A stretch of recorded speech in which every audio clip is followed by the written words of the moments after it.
So அடுத்து வந்து பார்த்தீங்கன்னா நம்மக்கிட்ட இருக்கிறது இந்த ஃப்ளாட் ஃப்ரை பேன்.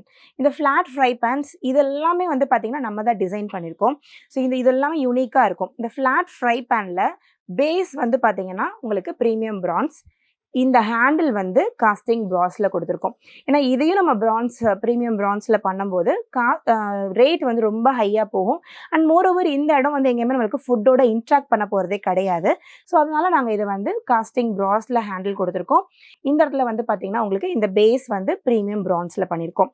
ஸோ இந்த இதுவுமே வந்து பார்த்தீங்கன்னா உங்களுக்கு கொஞ்சமாக உருளைக்கிழங்கெல்லாம் வறுத்துக்கிறதுக்கு, கிரேவிஸ் பண்ணுறதுக்கு, பொரியல் பண்ணுறதுக்கு, ஆம்லேட் போடுறதுக்கு, கொஞ்சமாக வெங்காயம் மட்டும் போட்டு வத்த குழம்பு கொஞ்சமாக வச்சுக்கணும், 2 பேருக்கு வச்சுக்கிறதுக்கெல்லாம் பர்ஃபெக்டாக இருக்கும். ரொம்ப ஹேண்டியாக இருக்கும். அண்ட் இதுலேயே வந்து பார்த்தீங்கன்னா நம்மக்கிட்ட 2 பேட்டர்ன். இது வந்து நான் லாங் பேட்டர்ன் காமிச்சிட்டேன் இல்லையா? அடுத்தது வந்து பார்த்தீங்கன்னா இதுலேயே டபுள் ஹேண்டில் இருக்குது. ஸோ உங்களுக்கு இந்த மாதிரி லாங் ஹேண்டில் வேணால் உங்களுக்கு வீட்டில் வைக்கிறதுக்கு ஸ்டாக் பண்ணுறதுக்குலாம் கொஞ்சம் கஷ்டமாக இருக்குன்னா இந்த மாதிரி நீங்கள் டபுள் ஹேண்டில் எடுத்துக்கலாம். ஸோ இதுவுமே நம்மக்கிட்ட இருக்குது. டபுள் ஹேண்டிலுமே உங்களுக்கு ரொம்ப கன்வீனியண்ட்டாக இருக்கும். மல்ட்டியாக நீங்கள் யூஸ் பண்ணலாம்.